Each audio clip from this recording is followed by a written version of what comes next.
Hello everyone, my name is Kenneth Erickson, and today I am out here at Moscow Mountain, and it's a little rainy out, but I'll try and do this video anyway.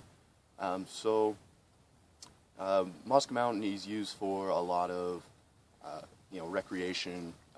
There's not much to do in Moscow if you're under 21, so a lot of people come out here and go mountain biking, hiking, hunting, fishing, all the above. So it's definitely a high sought for recreation use, and it would be tragic if we were to lose it to the mountain pine beetle, which is a huge threat out here. It's starting to kill a lot of the timber, and eventually over time it's going to kill the majority of the timber and push the wildlife out, and it's going to just ruin the recreational use for us students and for.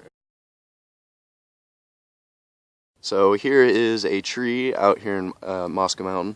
It was clearly attacked by mountain pine beetles, and then from there the bark got soft enough and the wood got soft enough that birds were able to finally just dig into it.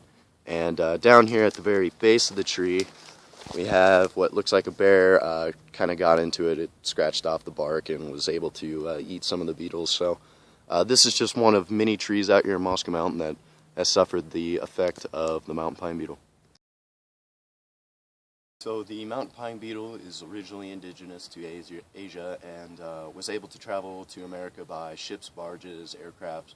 A lot of these transportations that we use to send timber or receive timber from the different continents around the world. So they were able to get here by that, and then once they got here they were able to really thrive because their natural predator, the white-bellied woodpecker, is only indigenous to Asia, and here in America we do have woodpeckers, but their beaks are too narrow, too broad to really get into the bark or underneath the bark to get to the beetle and eat the beetle. So they were able to thrive once they got here, and in the late 90s they really started becoming a huge problem because they were killing a lot of the timber, ruining not only money, because we get a bunch of financial from the timber, but they were also just naturally killing the forest, because without the timber, at least the live timber, wildfires became a huge problem. In 2003 we had one of our worst years ever. 2015 was actually a very bad year as well too. According to S.L. Lindquist of the National Park Service he's a National Park Service ranger. He says that nowadays we extensively clean and really just like make sure that the ships, the barges, everything that we send over to Asia and Asia comes back to here, we just clean them really well and make sure that we don't have anything like this happen again, avoid the problem from getting any worse than it already is.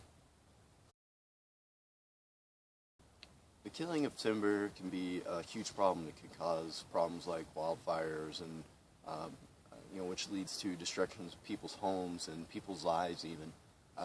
It ruins a lot of the timber, which ruins a lot of our potential money, our wildlife, our income financially. It's just a huge problem that needs to be dealt with, and we've tested and experimented with different ways that we could lead to stopping the mountain pine beetle, and I believe that the white-bellied woodpecker in the next 5-10 years will be introduced to the area and hopefully be the solution to our current problem. And if we really truly love and respect our environment, then something must be done on a larger scale to try and stop the epidemic of the mountain pine beetle.